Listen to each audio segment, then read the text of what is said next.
भगवान शिव और माता पार्वती का विवाह अत्यंत भव्य और दिव्य था। देवता, ऋषि, गंधर्व और अप्सराएं सभी इस पावन अवसर के साक्षी बने। यह विवाह केवल एक पारिवारिक घटना नहीं थी, बल्कि समस्त सृष्टि के संतुलन के लिए आवश्यक था, क्योंकि इसी से उस दिव्य शक्ति का जन्म होना था जो तारकासुर का अंत करेगी। समय बीतने के साथ माता पार्वती ने एक तेजस्वी पुत्र को जन्म दिया। वह बालक अत्यंत दिव्य और शक्तिशाली था।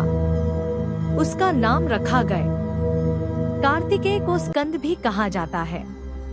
इसलिए माता पार्वती स्कंदमाता के नाम से प्रसिद्ध हुई। स्कंदमाता का स्वरूप। मां स्कंदमाता का स्वरूप अत्यंत शांत और दिव्य है। वे सिंह पर विराजमान रहती हैं और अपनी गोद में बाल कार्तिकेय को धारण करती हैं।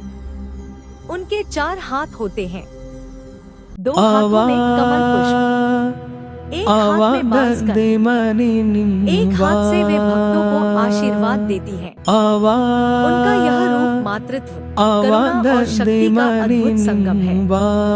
कार्तिकेय बचपन से ही असाधारण थे। देवताओं ने उन्हें युद्ध कला, शस्त्र विद्या और नीति का प्रशिक्षण दिया। भगवान शिव ने उन्हें दिव्य अस्त्र प्रदान किए और उन्हें देवताओं की सेना का सेनापति नियुक्त किया गया। अब समय आ गया था उस युद्ध का जिसका इंतजार सभी को था। तारकासुर को जब यह समाचार मिला कि शिव पुत्र जन्म ले चुका है, तो वह क्रोधित हो उठा। उसने विशाल सेना के साथ देवताओं पर आक्रमण कर दिया। देवताओं की ओर से कार्तिकेय ने सेना का नेतृत्व किया। युद्ध भूमि में दोनों सेनाएं आमने सामने थी। एक और अहंकार और अधर्म, दूसरी ओर धर्म और सत्य। युद्ध कई दिनों तक चला। अंततः कार्तिकेय और तारकासुर आमने सामने आए। तारकासुर ने अपनी पूरी शक्ति लगा दी, लेकिन कार्तिकेय के साहस और दिव्य शक्ति के सामने वह टिक नहीं सका। अंततः कार्तिकेय ने अपने दिव्य अस्त्र से तारकासुर का वध कर दिया।